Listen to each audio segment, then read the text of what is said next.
Ways of measuring development. Economic indicators. One way of measuring and comparing the level of development of countries is by using economic indicators.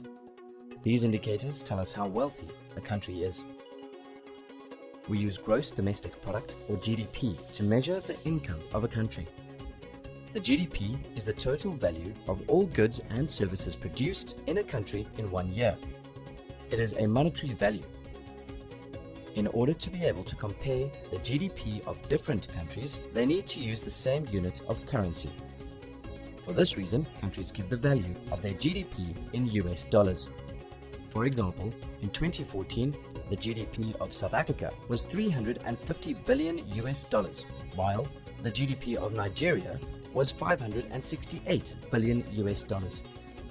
If we simply compare the GDPs of these two countries, it indicates that Nigeria earned about 60% more from its goods and services than South Africa. This measurement tells us how much the country earns, but does not tell us about the wealth or poverty of each person in the country.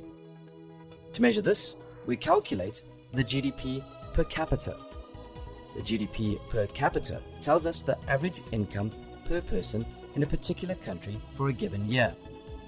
To calculate the GDP per capita, we divide the GDP by the population of a country. This gives us the average income for a year of each person in a country.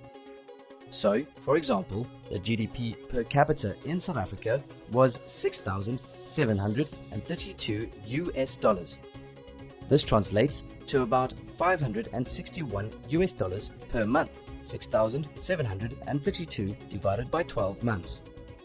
The GDP per capita of Nigeria in 2014 was 3,230 US dollars, which translates to about 269 US dollars per month. GDP and GDP per capita are useful indicators to use to compare the income of countries and their inhabitants. Need more help? Subscribe to our channel or dive into our expert textbooks and get that learning edge.